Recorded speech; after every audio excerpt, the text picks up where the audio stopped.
This Jacksonville Jaguars team preview edition of the Sports Gambling Podcast is brought to you by Underdog. Get up to a $1,000 deposit match when you sign up at UnderdogFantasy.com. Promo code SGPN. I pity the fool that don't listen to SGPN. Let it ride, brother. Arrgh.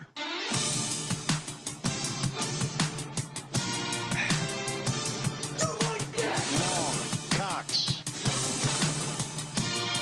He's one of those guys who will get penetration.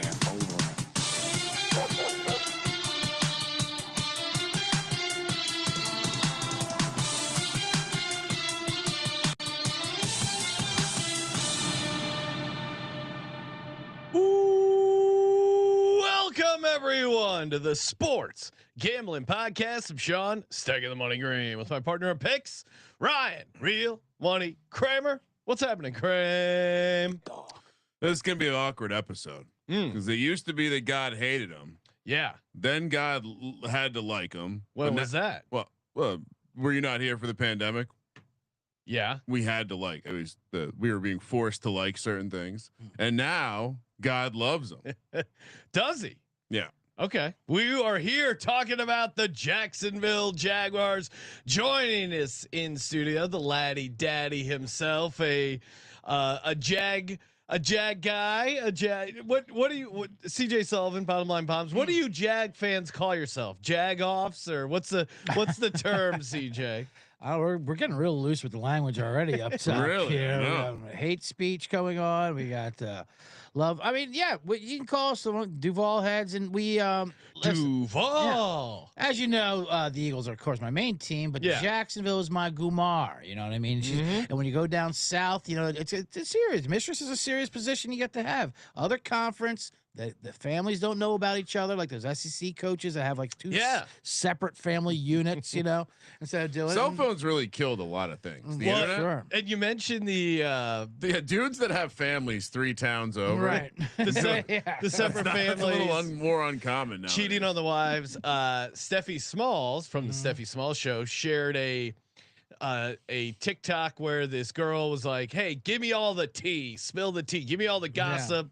Have you ever had a crazy run-in with players, coaches?" It was a lot of, as you would expect, stories like CJ was explaining, you know, professional athletes being unfaithful, that kind of thing. But the one that had me, and Steph quoted the screenshot, had me dying laughing, was that Tim Tebow would have girls up to his dorm room back in the day and would just line them up, and they would just come in, flash him, and they would leave, and he would say, "Thank you." I don't know, something about saying thank you. Yeah. And maybe it's just one of those weird, I would nice. imagine, religious like ways to work Right. around not having sex. Couldn't act on it, but yet he was on a campus where every woman wanted to do that to him, so he obliged. If anything. I just imagine For participating This in guy- the- Did he have a? Did he? Who was helping with the lower half of his body then? well, Or is this Right. he's a man. He's a man of the Lord. He's just Ryan. watching. Sounds like a Christian Wilkins situation with someone. I else had talking about? no questions about what Tim Tebow was doing in those third world countries until right now. And All of a sudden, I have lots of questions on what Tim Tebow was. What was he looking at in those countries? And I see Avetta, also a Jags super fan, saying, "CJ, come Oh. on down, Yes. for the Chiefs Monday night game. Chiefs, Jags, very interesting team. Real quick, 2024, Kramer. Let's talk about the 2024 Jacksonville Jaguars. I would say how amazing would if you saw on a Monday Night Football shot me, Avetta, Oh, and some in the generous- hot in the tub? hot tub, yeah, Oh, just that would be- taking the Jags. Man in the hot tub. Jackson. CJ Man in the has a hot little tub. hot tub ladder going. Yeah. Yes, you Oh, gotta- that would you be gotta- perfect. there's a ladder in the hot tub. You got to climb out to get I out like of. the idea of a ladder backpack. So he's the Oh, ladder gets okay. carried around with him. Yeah. Give It me has to be clear utility. so you can get into the NFL stadium. Some places, yeah, might not let you in with a ladder. 2024 Jacksonville Jaguars 4-13 straight up. Now they were pretty good. ATS 9-7-1. I'm guessing some of that was when Mac Jones was in there and they were surprisingly competitive at times. Mac Jones, same number of wins as a starter as Trevor Lawrence. They both had 2 wins as starters. Win total came in on the under. I was 8-9. Very, very low. I won the under, but I was still off by 4 games. Kramer, unfortunately on 9-8, didn't make the playoffs. Obviously, they ended up firing Doug Peterson, bit of a lame duck head coach.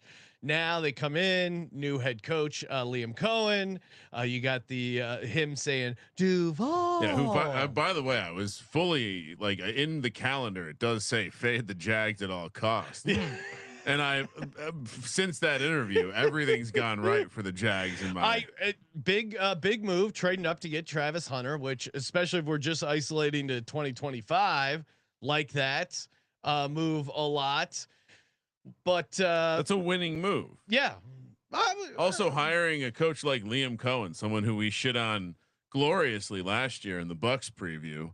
And it turned out that he was good. Yeah, he's a football mastermind. And it turned out whatever happened. He's who people want Sean McVay to be. Yeah, just whatever happened in Kentucky. I guess maybe we start doing the whole like he got Will Levis drafted. That's how good he is. He also has had some weird.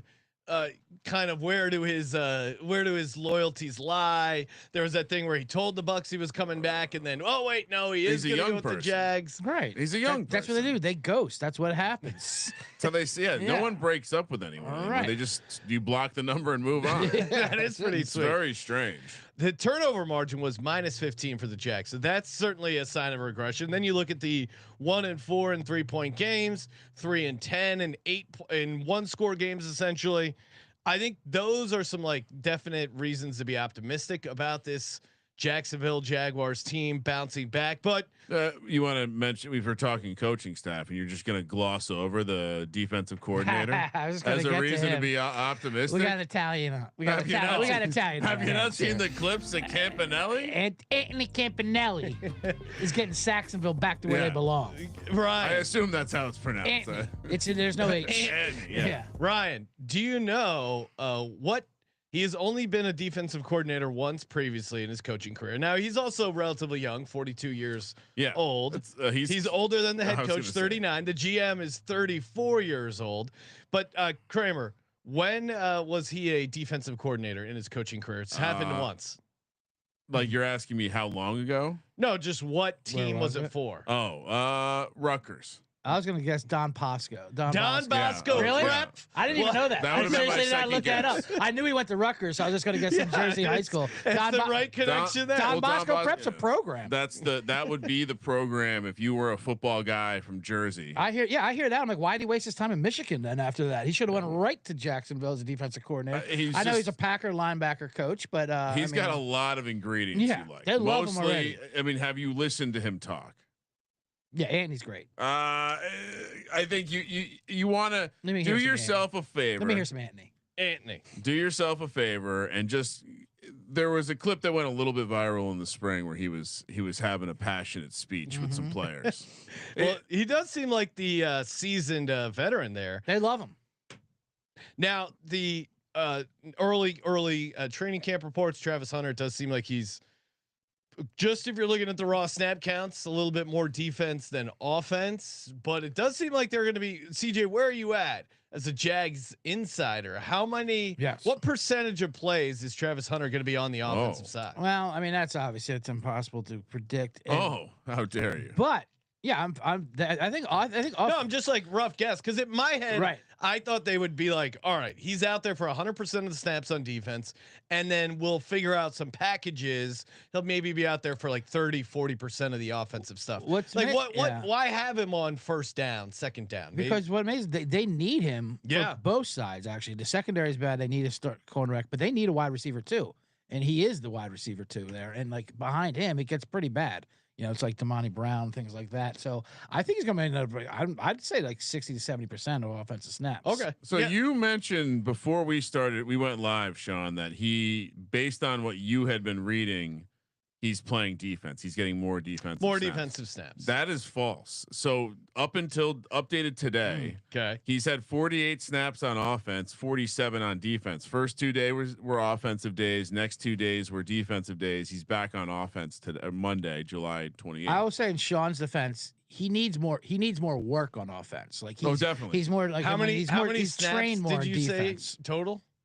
It's 48 to 47. I'm just saying they're doing 2 days on, 2 days off. It seems like with a plan. And going through a number of the Liam Cohen and Gladstone and coaching assistant transcripts and press conferences, the one thing that they all say, the dude doesn't get tired. Doesn't get tired. Repeatedly, he doesn't get tired. He, maybe like one of the assistants said, basically, at first I was like, sure, yeah, you can maybe do this in college, you can't do it in the pros. I watch him practice. He doesn't get tired. Trevor Lawrence said he ran like a 50-yard sprint that he missed. He ran right back. Goes, let's do it again. He goes, no receivers do that. They also jog off to the sideline. Doesn't seem to have the diva component that often comes with a receiver of this caliber. I think at the end of the day, what their goal is per their press conferences is getting him to where he can flip from offense to defense in the same training camp practice.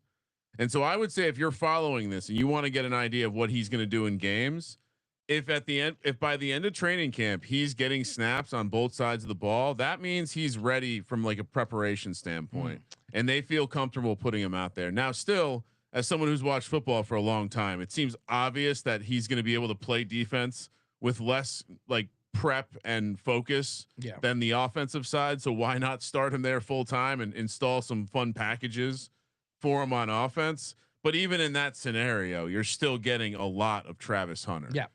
And so and the simple handicap is he's very good at football. They need a playmaker on both sides of the football to help them out. You obviously have Brian Thomas, awesome, who had an amazing rookie year. Yep. Yeah. Then strength of schedule doesn't look too crazy hard there, at least compared to some. The division always helps there. Yeah. 6th easiest strength of schedule if you're going by win total. Their defense, I am worried about their defense, their ability to stop the run. I think that could be a concern. Their defense in general. Now we'll see what they do scheme wise, but they were 27th in success rate against the run last year. Kind of a unique scenario in that there is talent on there is objective talent on the team. Yeah. Well, I mean, Trayvon Walker, no one talks about him. First pick overall. Some of the reason the back end was bad last year is they were without Tyson Campbell, their number one cornerback. We know how that number one quarterbacks being out will cripple defenses. They have done some work to reinforce that position. Jordan Lewis they added, and apparently in camp he's the most consistent player out there. He's been great. So I think the secondary, and if you throw Travis Hunter out there, that's just obviously that's the thing, right? All of a sudden, 3 new guys. Yeah, he's not even listed as a starter. He's listed as a backup on the left cornerback side to Jones. But just the idea that this room got deeper, and if they suffer that injury again, they won't have the same type of debilitating problem where they just get shredded. And then up front, there's talent. There's.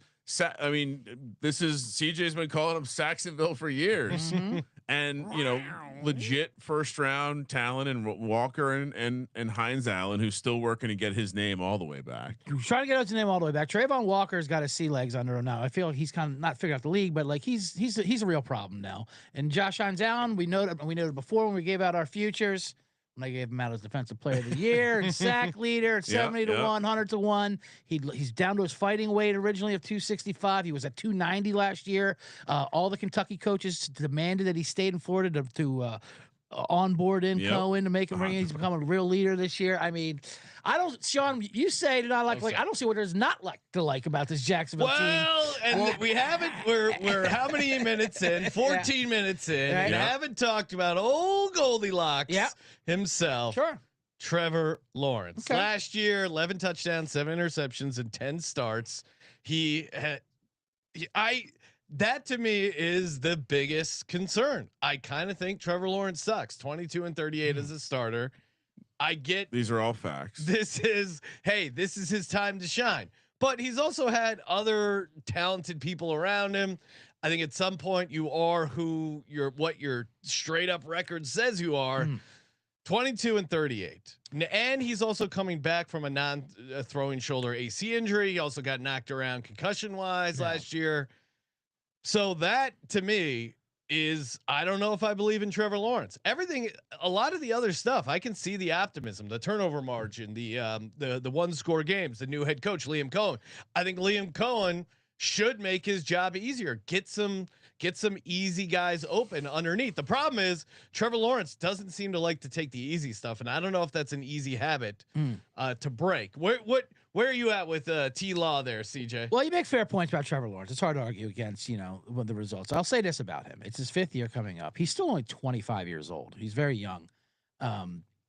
And he had his great year a couple years ago where they had a great playoff victory versus Chargers. They went into Kansas City, had a loss in a 1-score game there. And then the following year they came out, they were 8-3, and he had a major injury. I think part of his problem is he's a little too tough. Playing through the ankle thing. He plays through a lot of pain, so that then he doesn't get credit for playing through injured, where he actually shouldn't be playing at all. And then he's got to get things done, it's been 4 years. He's had 2 injury years, and they do add up. Now, Liam Cohen is not just a coach they're adding; he's an innovator. I mean, that Tampa Bay offense last year, they were 5th in EPA. Yeah, I think total in offense, 6th in rushing. The Jags were, I think, 19th last year, which is pathetic with that talent. I think he's going to make Trevor Lawrence. And the Baker Mayfield, you're right, he has to change his game a little bit, but the way they're talking, and especially with Brian Thomas, they're going to make him like that Mike Evans. He's going to be even more of an alpha and more of an ascending. I think the depth is a little bit of a problem, but I have confidence in Trevor Lawrence that, obviously he has to do it, make or break year, but maybe a little too tough. He has to stay injury free. Maybe not as rush as much as more, because he was kind of a reckless rusher before, and they would design rushing plays for him. But I will say this: he's never had coaching. He's had disastrous coaching. Doug Pease, Super Bowl champ. He's had Urban Meyers. He's had Doug Petersons. He's got people that aren't even allowed to sniff a football application anymore. He's not that far off of what Sam Darnold, and people were acting like Sam Darnold was a kitten that got rescued and milked back to life. Everything that you're worried about, they have an answer for. It could be that he sucks. Yeah, it could be he. Well, and do we feel confident about their offensive line, Ryan? They reinforced it. They said this is a problem. We went out, we got bodies. Okay. Now maybe they still suck. Now I believe in Cohen's ability to get a running game going, and I think that helps the offensive line inherently. Love it's going to help Bigsby. It's going to help Trevor Lawrence. You have a nice room where you have Etienne, Tank Bigsby, and Tugboat Tootin, which I think a lot of teams would like to have that running back room. And Sean, let's go a little bit more macro for a second. Now, I think what the point that you're missing is you want to talk about an NFL coach that, maybe we have a legitimate shot of getting on the podcast. He was college roommates with Victor Cruz when we were recently out in Vegas hanging out with one Nate Collins. Yeah, we are literally 1 degree removed from Liam Cohen. And immediately it was like, oh, I love Victor Cruz. Victor Cruz is vouching for this guy. Okay, I'm in on Liam Cohen. I'm jump. They all love Liam Cohen. If it's amazing. And if you wanted someone to write your fucking redemption story as a player, as a quarterback, it's Liam Cohen. Baker was I'll say a little bit further advanced in his redemption, but the stamp happened last year with Liam Cohen's offense. Will Levis, and this is a brand new take, I haven't even stretched it out yet. Will Levis was on his way to being a complete failed 5-star recruit. That is true. Before Will Levis found him. By the way, Wan'Dale Robinson also vouches for Liam Cohen. So wow. Preaching on. And somewhere along the lines, I ignored the horrendous start to his career. Maybe I'm giving him the Deshaun Foster treatment, who, by the way, by all accounts is crushing it at UCLA after his disastrous opening moment. So second chances are important. Well, and our buddy Nick Sirianni, right? I remember you killing him many a time. No, Simple systems. Now he's been to 2 Super Bowls. He's won his one. Issue was not he's being out able to coaching speak. Andy Reid. It wasn't a bad joke. Right. It was if I showed you, after we played that press conference, his first press conference, and I said this guy's going to out coach Andy Reid in a Super Bowl, you would have been skeptical. Maybe. I mean, Andy Reid's a pretty funny press conference. Listen, we don't talk about the whys in front of the Gamars. All right. Okay. Now, Avetta, I think, would even to back me up here. In Liam Cohen's defense, Oh, There is no cool way to say Duval. Yeah. Like you can't go up there and say there's no like everyone. Anytime the fans chant Duval, it sounds corny and terrible every single time. but he also said it the wrong way. He said it the worst way possible. Duval. 100%. He said it, but It's like, I can almost see a guy sipping some tea. Yeah. Would you like some Duval? I'll just say it was a no-win situation. You can't possibly nail it. You can only fail it, and that's what he did. And I think going even further, this is a team that you want to talk about.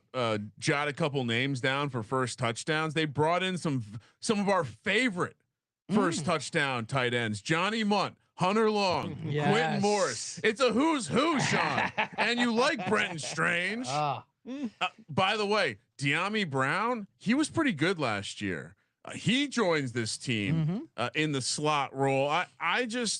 I think I'm optimistic the offense is going to take a step forward from where they were last year. I'm willing to give Trevor Lawrence a little bit of leash, and I think we've seen defense possess some variance. And when you got a good Italian American at the helm, is there a GM of the year market that you could bet on? Because they do have executive of the year. I don't know. I've not seen betting odds on it. This is the easiest path for a coach of the year candidate. Yeah, and the odds reflect it. They do not reflect it. What do you mean? He's not one of the third favorite. Oh, okay, third favorite. In the coach of the year market, that's a big deal. You're talking about the difference between 3-1 and 11-1, 12-1. And I was there. The fame.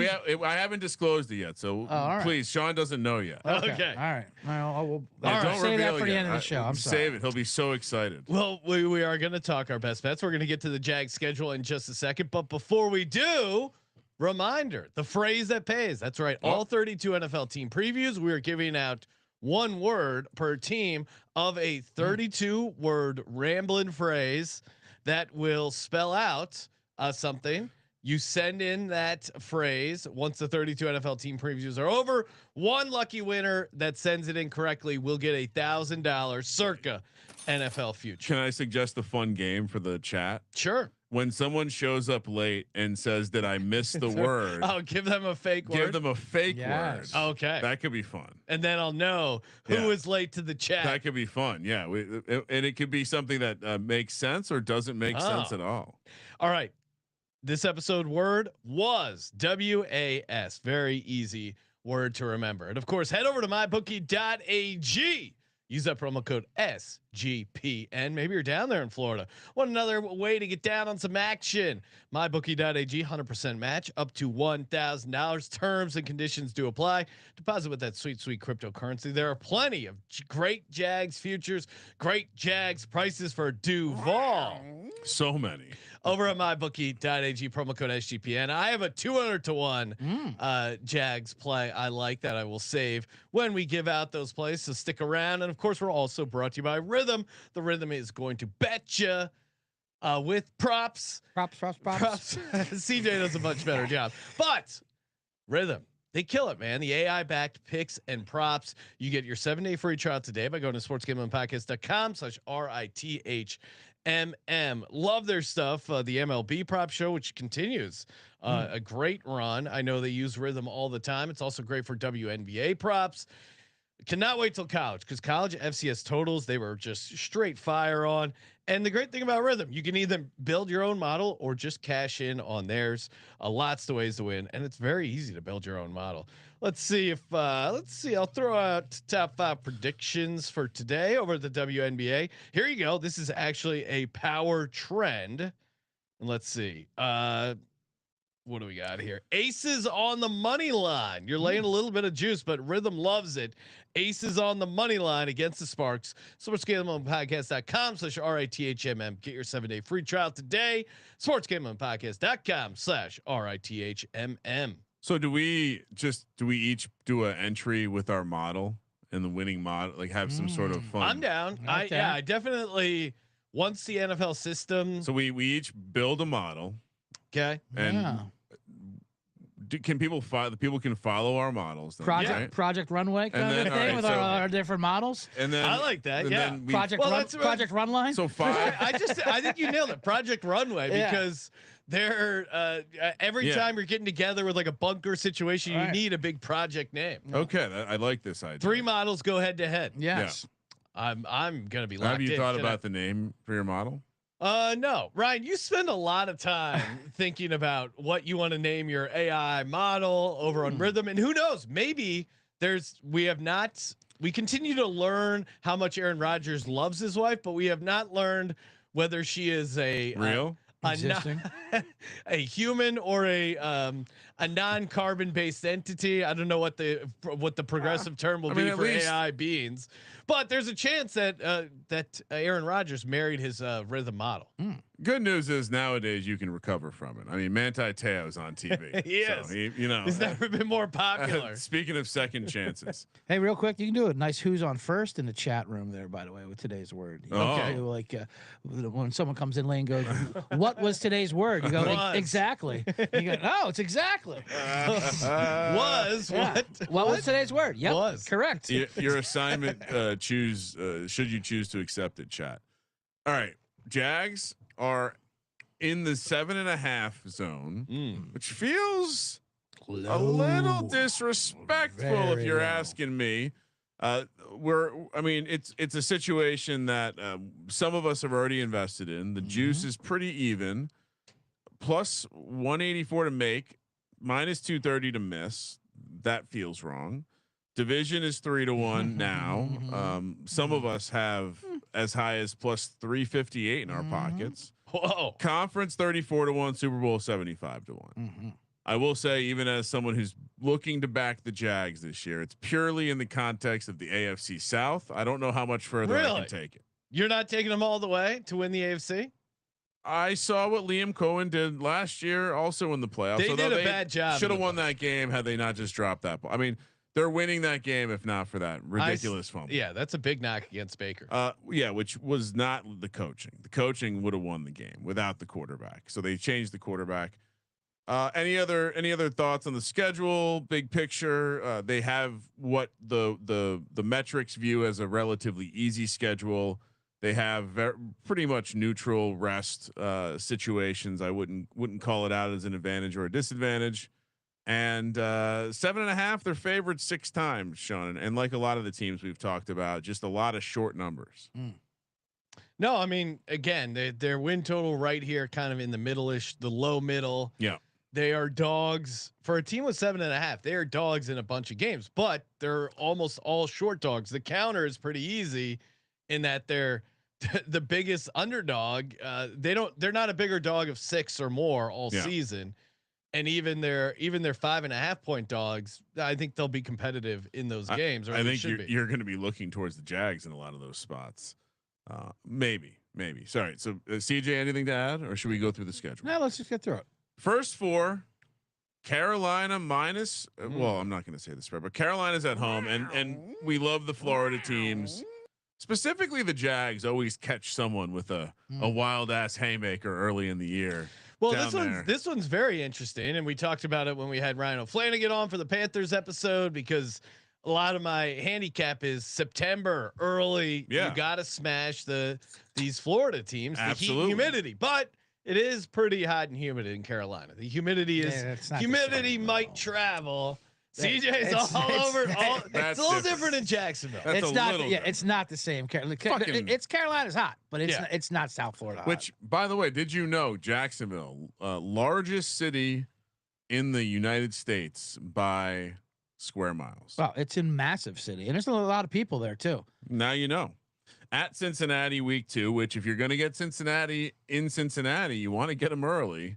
They tend to be vulnerable, so much so. What is Burrow like 1-8 in his first 2 weeks? They're talking about it, which nothing worse. As someone who likes the Bengals this year, nothing worse than them talking about them starting slow.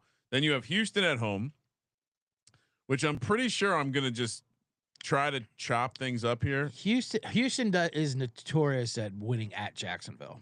Houston always. I was going to say the flow chart has this one flipped, so I think I'll still chop it up. They always beat Indianapolis at home. That's true.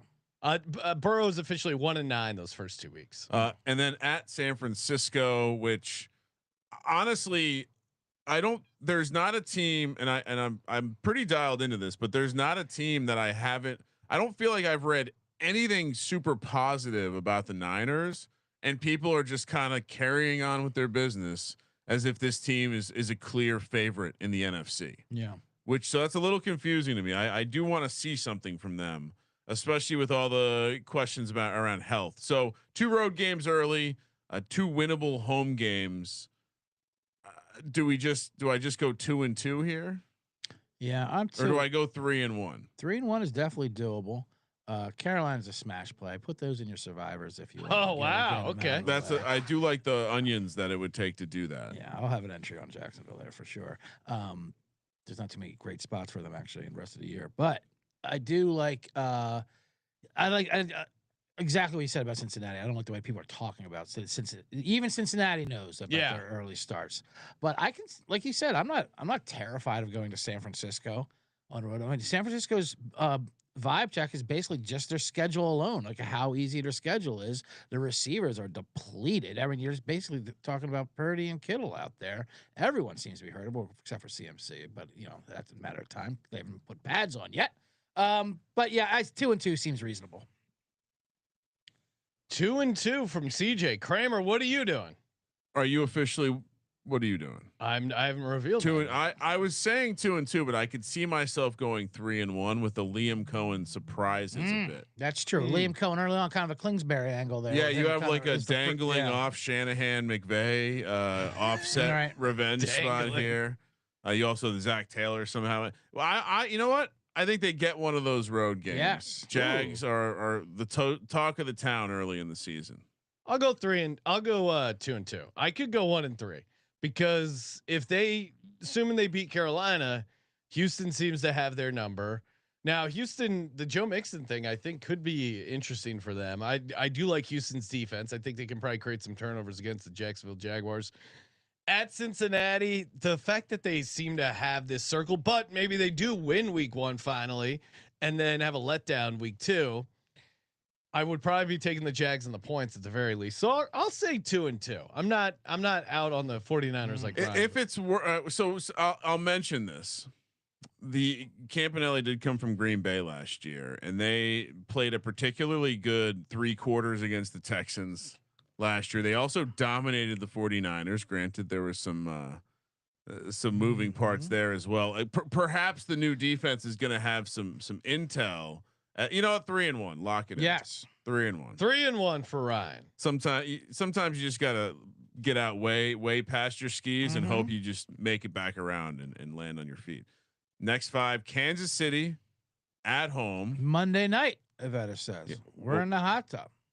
In the hot tub, Monday Night Football, and then we have Seattle coming to town, where another one where they're favored. Seattle coming east for the 10 a.m. kick. This just strikes me as one of those ones the Jags take care of business. Then they head across the pond where Liam Cohen and Sean McVay reunite in London against the Rams. They do take the bye week after the London game, and then out to Vegas where they play the Raiders in another close point spread. So Sean, this is where I want to hear the pessimistic view first. Okay, well, again, this is what's interesting about their team, because I kind of do think week 5 against KC they might be a little live on that Monday night game. Now you have Seattle, the short week for them, but that's a hell of a travel spot for Seattle. Jacksonville overseas, they usually show up, but again, I'm a little worried about the run game. Only 1 game overseas this year, and also I'm worried about Gene T at Las Vegas. The part of the vibe in Vegas is that your fan base can take over. Jacksonville's not going to do that. So in some ways, I almost think I like them against Seattle, and then I think they either beat Kansas City or beat the Rams. I don't think they beat both. I actually think they probably lose against the Raiders. So yeah, I'm not totally trashing this Jags team. I'll go 2-2. Kansas City's coming off the Baltimore game. Yeah, that's a good time to find them. They then have Detroit the following week. The Rams build up to that international game is at Philly, Indy, San Francisco, at Baltimore. All teams that tend to play a physical brand. They could be a little banged up there. I mean, I could do this all day long with this schedule. I like everything that's happening right here. One thing to note: the Raiders coming off the bye, so that's some neutral rest edge there. But I tend to think that my version of the season, the Jags are a better team than the Raiders. So I just made it. This could be 4-0. This could be 4-0. I like it. I was looking. Is that too much? Really? Not at all. Not aggressive. Not. Yeah. So you have the Jags 7-1. Okay. Oh, is that? I love it. God, they're the Jags. Race to 7. When have the Jags ever let us down or let the NFL? They down? started out hot before, but yeah, you're right. Like the year when they started 8-3, then that thing's. Where are you at, Sean? I'm at 4-4. Okay. Milk sounds fine. Milk toast take. And CJ's where? Well, I got to do these 4 here. The big. Okay. I also see these 3 home games as 3 wins. Kansas City, I love that Monday night game. They're very live there. Like Seattle actually scares me more than the Rams in London, to be honest with you, because you're right. It's off the Monday night, short week, but you're right. Well, that's the other thing too. Like obviously if they beat Kansas City, that is ripe for a letdown spot. Yes. I think they beat Seattle just because of the travel, but yeah. Yeah. This is what I'm going to say. They're either losing to Seattle or the Raiders. So they're 3-1. beating Kansas City and the Rams. They're going 3-1. And real quickly on Jacksonville being the biggest city you said in America, square mileage. Yeah. Who could forget when Cat Williams opened up a special with literally 9 minutes of local Jacksonville humor. Well, he performed in Jacksonville. It was amazing. It was like street name jokes, and they're going crazy. I'm like, this is a worldwide Netflix special, and he's doing nothing but local Jacksonville jokes. He's a pro. He's the best. I mean who knows? Maybe you were just on the outside of those ones. Also. All right, so I got 3-1. Yeah, I got him 5-3 then. 5-3. You know what? 3-1's probably a more reasonable. Come on, I was just going to give you some 1-seed prices. You're on your way there. You're on your way there. Yeah, 4-0. Keep 4-0. You're on your way there. Let's go. Liam Cohen. What are we talking about? 4-0. Then then we enter the second of a back-to-back at Houston. Now again, I'm for the premise of this walkthrough, I'm chopping up with the home teams winning, but I do think the flow chart would tell you that the road teams win in this series. Yeah. Then you have the Chargers coming to town. The Jags are going to have some pretty lopsided home crowds, which is nice for them. And then they go back into another back-to-back road situation at Arizona, at Tennessee. This is a very difficult stretch. 4 road games in 5 weeks. I think I have travel. I think I have to make them at least lose 2 of these. Yeah. Now I'm going to go back to Tennessee. Did I forget? Did I have? I think I had them losing to Jacksonville twice. Okay. Yeah, I have them sweeping Tennessee. CJ, where are you at? 2-2. I have them 2-2 as well. I lost at Houston. I think they'll get Harbaugh, and even though they had that great revenge rematch, that playoff game a couple years ago, where Justin Herbert was incredible early on in the Tale game. of 2 halves. What happened? Tale of 2 halves. Lost that. His defense got him 4 interceptions. Why? How could he not get the win? Amazing. At Arizona, I don't like that spot either, and I have no confidence in Tennessee, even though that is a terrible spot. 4th road game in 5 weeks, but this is not basketball. They'll be prepared. Honestly, the closer we get to real football, the more that I think Tennessee is going to suck. Terrible. I mean, I think Cam Ward's not like. I don't think Cam Ward's going to come in and be a Jaden Daniels or even a Caleb Williams. Not with the way those feet drift. I think Callahan's a bad coach. Yeah, so also that. Callahan's a bad coach. He has a clear path for coach of the year, actually, at 27-1. But I don't agree. I don't agree. First coach fired. Yeah, for sure. I just don't agree with. I'm saying all they have to do is win 7 games and he could probably get it. But I don't agree with Tennessee at all. Those receivers are just. I mean, I like Calvin Ridley fine. He's gonna be like. But he's the only thing they have at all. You're not throwing Van Jefferson out there as a third wide out with Lockett. I mean, these people are just like, their bodies collecting tickets, and then 8 rookies. I just think the floor, the more that I've thought of, the floor is very low. Tennessee's bad. I just took them at 9-1 most losses. I have them at 5-12, and I feel like I wasn't low. And Sean was at 4-13. I should have maybe matched. Yeah, they're an alt. So 2-2. I have them. Yeah, 2-2. I'm going 1-3. Really? A little less optimistic. Yeah. Really? He's a Harbaugh believer. He's a Herbert believer. He can't have him losing to Herbert. This is ridiculous. I do. We're gonna add up the wins. He's gonna have way too few. He's going way too pessimistic this year. What, on all the teams? All the teams. Wow. No, I was optimistic about the Panthers. Jets, People made fun of Panthers, Falcons. Well, we're only starting with the bad teams. Yeah. And I'm optimistic about a few of them. All right. Yeah. So Sorry, I'm not gonna have the Giants go. What did you give out to the Giants? 11-6. Yeah, I don't have that. That's right. aggressive. I'm going 1-3 here. Herbert. So you're at what? 5 wins? It's basically. Yeah, I'm at 5-7. There's 2 back-to-back road spots essentially in this 4-game quadrant, and I don't think they're a good. I think the Chargers are a good matchup against them. So I am 1-3. All right. So 2 you are 2. You are 9-3, Ryan. That seems. I'm reasonable. 5-7. CJ 7-5. Last 5: Colts at home, Jets at home, at Denver, at Indy, Tennessee at home. There are. I think I'll be generous and give. I think I'll give the Colts a split. Okay. I'm pretty sure that's what I did on the Colts episode. And yeah. This is where 3-2. This is where you're going 3-2. I think so. This is where I can get a little more optimistic for the Jags. They got a couple of home games. Indy never wins in Jacksonville. I think the Jets, that might be a decent spot to get them. Tennessee at home, obviously very winnable game there. Ryan, you might have them resting their starters for the 1 seed there, but I had the Colts sweeping it 4-1. Let's go 4-1. Here. Yeah, what are we talking about? okay, so you're going 4-1. You have the Jags 13-4. Oh wow, that's I'm that's going. I was trying to tell you, I'm trying to get you some 1 seed tickets here for Jackson. I'm going 3-2. I got them 8-9. I got them over their win total, and maybe for the sake of this exercise in the episode 2, I was probably erring on the lower side. So yeah, 8-9. You got over and with your hate. Wow. No, it's that's how low the market is on Jacksonville. I think your division price, what you and super sharp CJ got is pretty good. But I don't think this division's amazing. I think their schedule's manageable. 8-9 feels like a decent season for them, and that's it. I mean, I don't even think that's me being that much of a hater. Like, they won 4 games last year. A 4-game increase with the new head coach, I think, is pretty good. 2 and 8 and 1 score games. Yeah.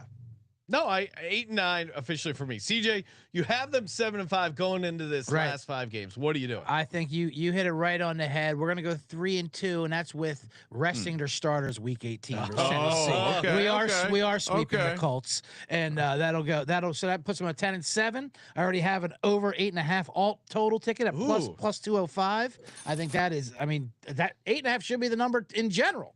So you get plus 205 on that over anywhere else. I think 10 wins is very doable for this schedule and this team with Liam Cohen.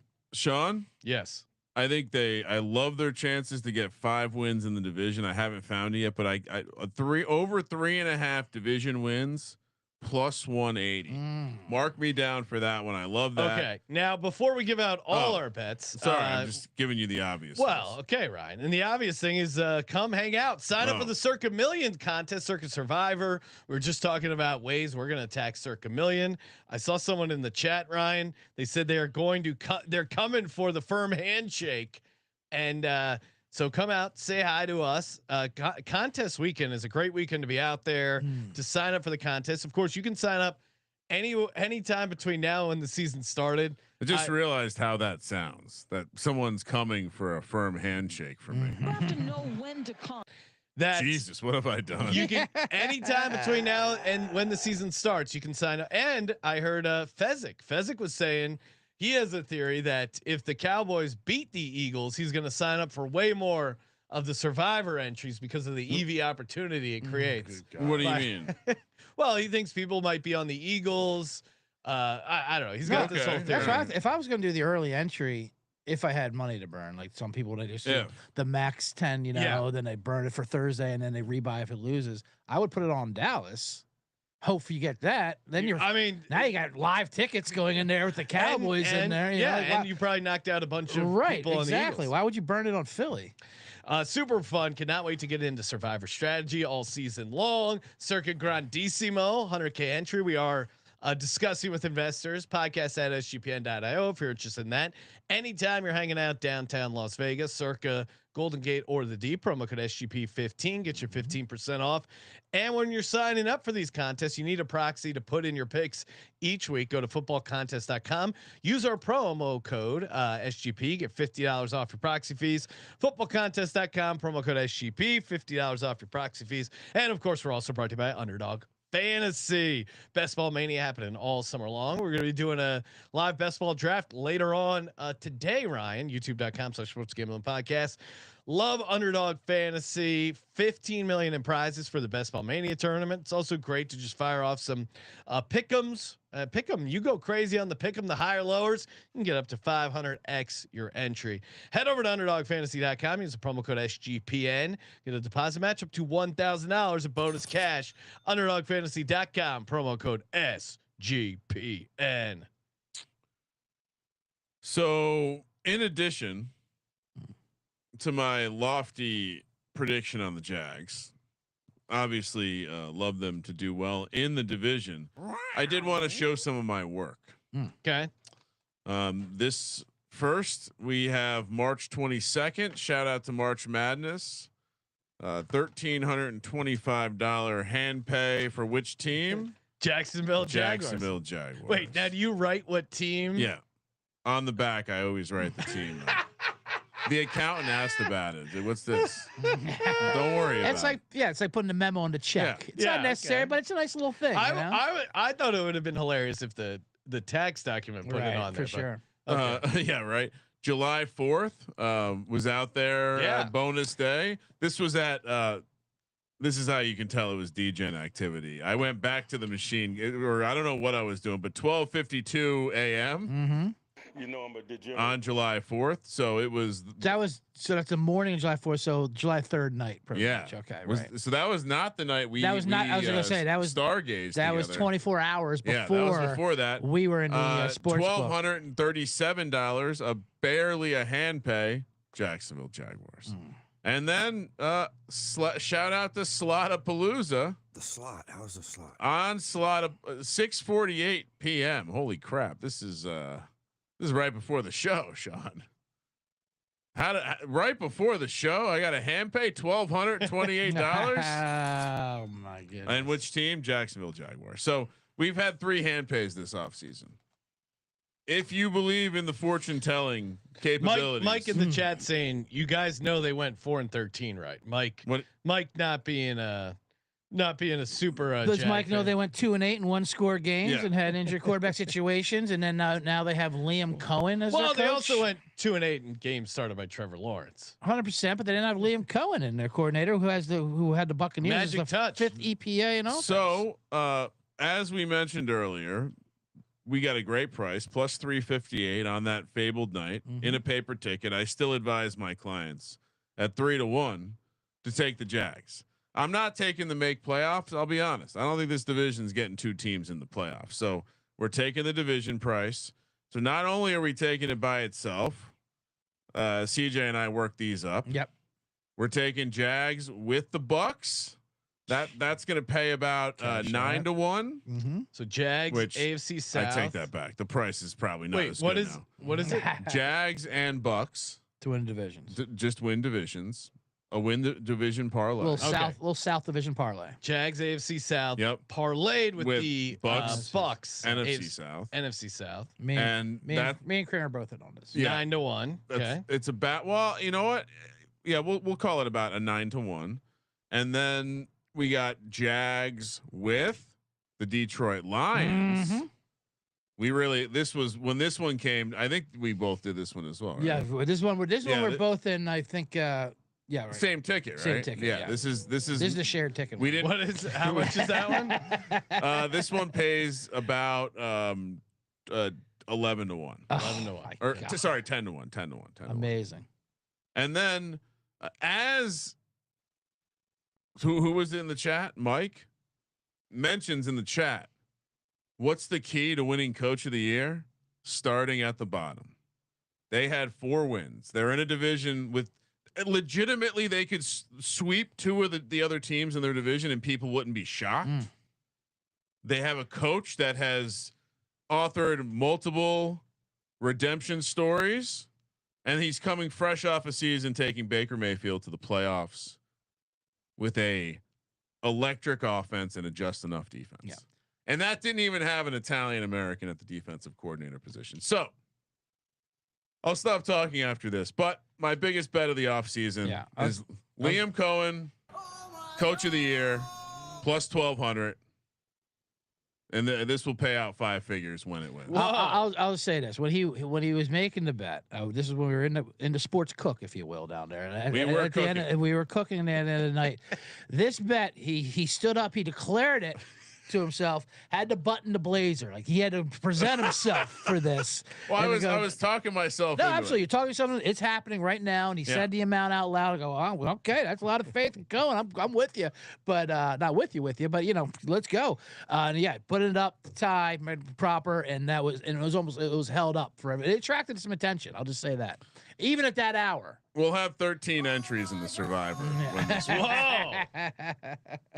CJ, I don't think I can do 13, but Grandissimo. All right, I will give out mine. It's a much shorter list. Give me the Jags over 7.5 wins, and give me Tank Bigsby most rushing touchdowns, 200 to 1.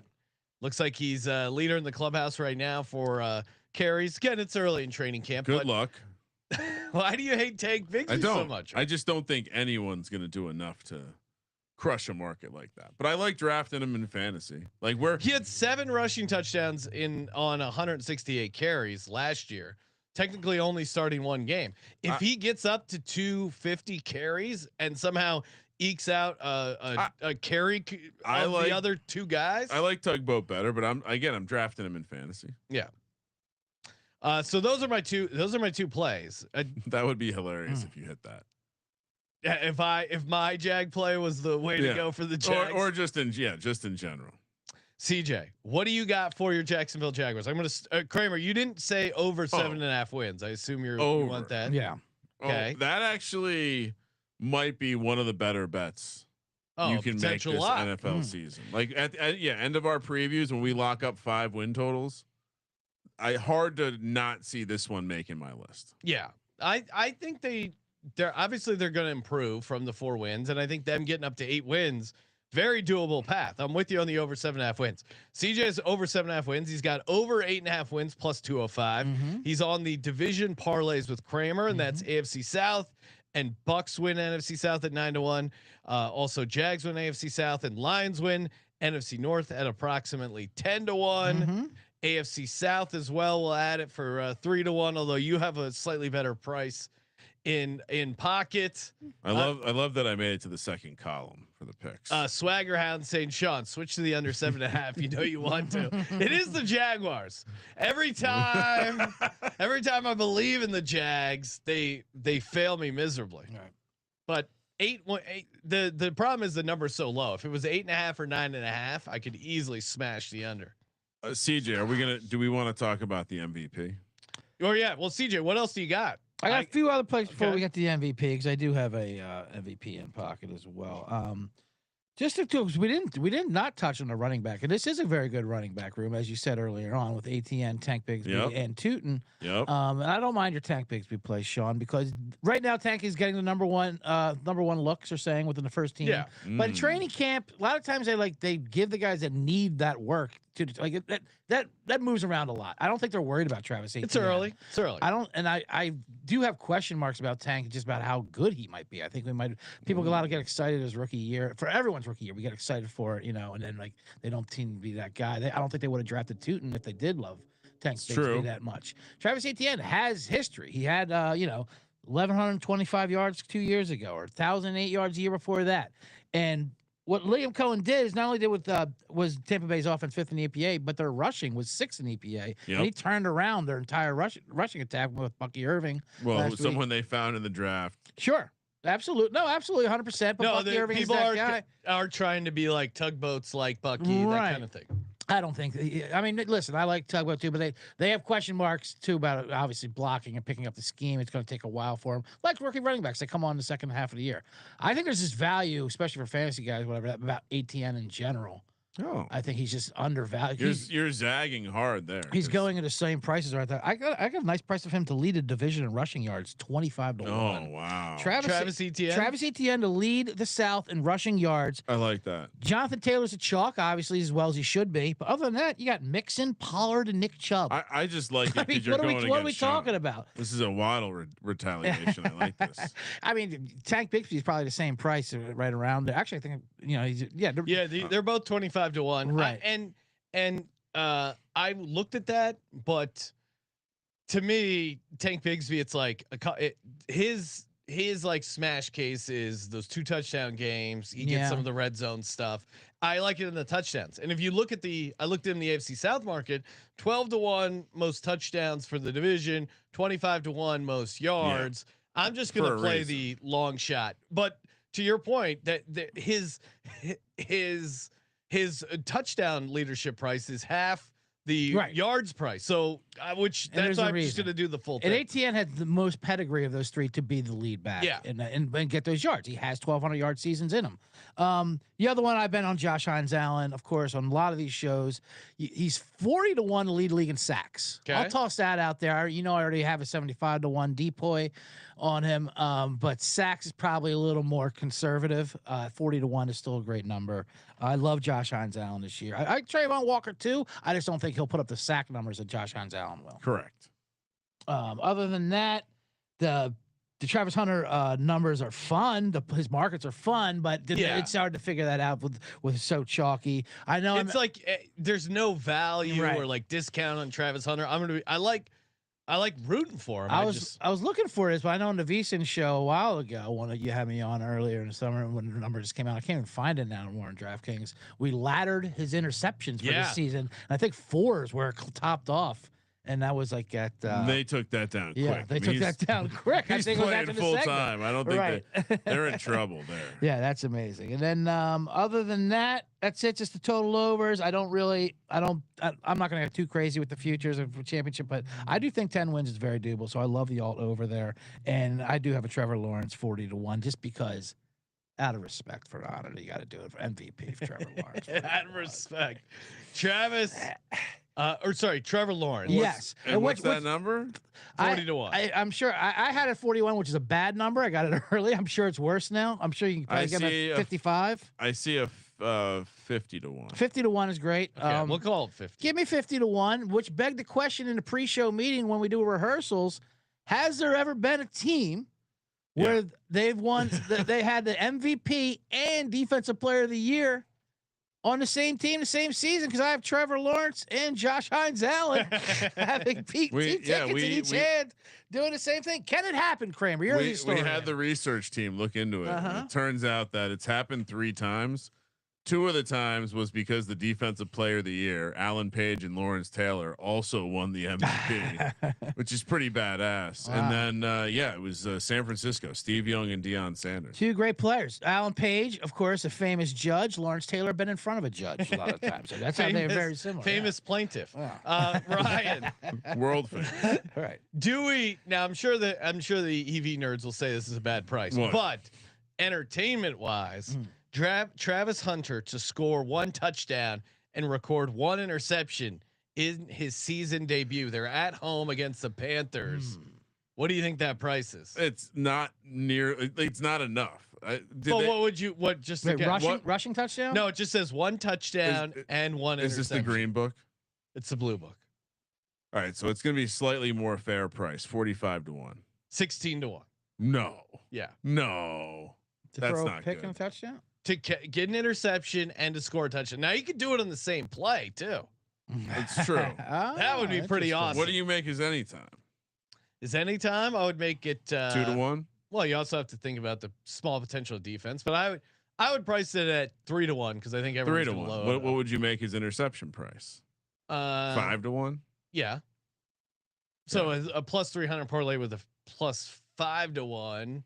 What would that pay? About 25 to 1. Okay, it's like 27. So it's a little short, but it's not 50 to 1 or whatever yours. That's just bad karma. To start off. What a terrible week. I don't want to start the Jaguars season. Why would you even throw that Marluke on there? I just think it's fun There's nothing fun about that. Rooting for Travis Hunter to have a pick six against our buddy there, Bryce. I would also advise Brian Thomas over in yardage.